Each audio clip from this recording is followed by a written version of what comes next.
semuanya, Namo Buddhaya.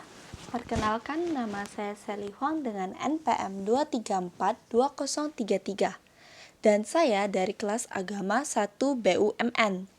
Pada video kali ini, saya akan menyampaikan kepada teman-teman beserta Bapak mengenai pengertian dari karma dan kelahiran kembali dan juga kaitannya dari karma dan kelahiran kembali. Selain itu, saya juga akan menyampaikan hasil rangkuman atau kesimpulan saya dari 2 video yang sudah saya tonton, yang disampaikan oleh Biku Utamo dan Bapak Cornelis. Jadi, pertama-tama, karma itu memiliki arti yaitu perbuatan maupun perbuatan baik atau buruk yang dilakukan melalui pikiran, ucapan, dan perbuatan. Badan jasmani yang disertai dengan kemauan dan keniatan. Bagaikan setiap benda pasti memiliki bayangan. Demikian juga dengan setiap perbuatan yang disertai kehendak pasti diikuti oleh akibat yang bersesuaian. Karma seperti benih yang memiliki potensi untuk tumbuh. Jika perbuatan yang dilakukan tersebut dilakukan secara tidak sengaja atau tanpa niat, itu tidak termasuk karma. Perbuatan tersebut tidak menghasilkan karma kepada pelaku yang dilakukan. Tetapi jika tindakan yang dilakukan pelaku ada niatnya dan ada suatu kesengajaan untuk melakukan hal tersebut, maka perbuatan tersebut dapat digolongkan sebagai karma.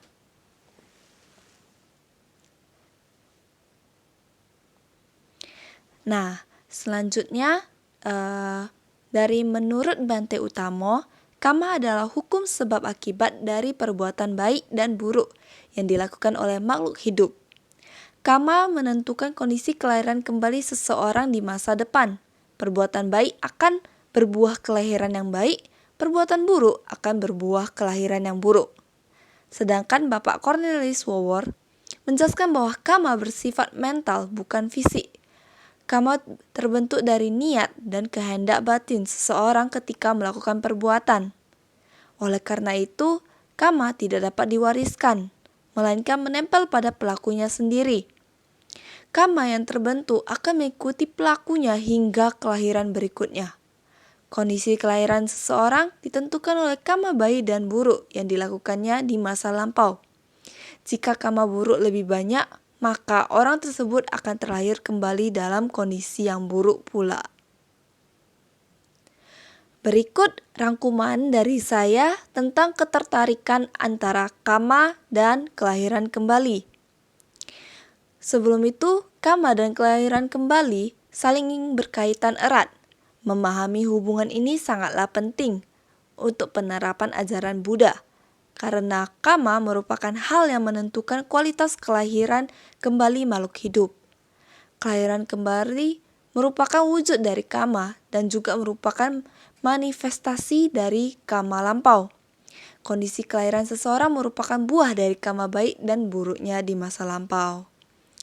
Nah, yang pertama, karma adalah hukum sebab akibat dari perbuatan baik dan buruk.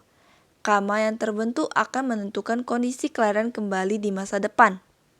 Yang kedua, karma bersifat mental, terbentuk dari niat dan kehendak batin pelaku perbuatan. Karma menempel pada pelakunya, tidak bisa diwariskan.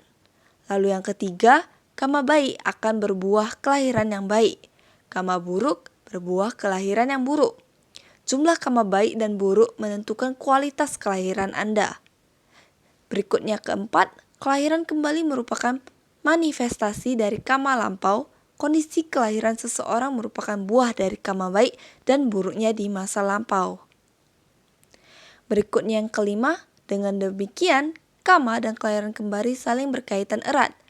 Karma menentukan kualitas kelahiran kembali adalah wujud dari karma. Lalu yang terakhir, hubungan kausalitas karma dan kelahiran kembali adalah ajaran penting dalam Buddhisme. Memahami hubungan ini penting untuk penerapan ajaran Buddha. Sebelum saya tutup, ada kesimpulan yang ingin saya sampaikan. Karma bukan merupakan nasib atau takdir yang diberikan untuk kita dengan tanpa daya kita harus menyerahkan diri kepadanya. Seseorang harus mempunyai kekuatan untuk mengarahkan atau membelokkan jalan karma mereka sendiri, diri sendiri juga, sampai batas-batas tertentu menuju kebaikan dan kedamaian dunia kepada dunia. Itu saja dari saya, mohon maaf jika ada salah kata. Sekian dari saya, Namo Buddhaya.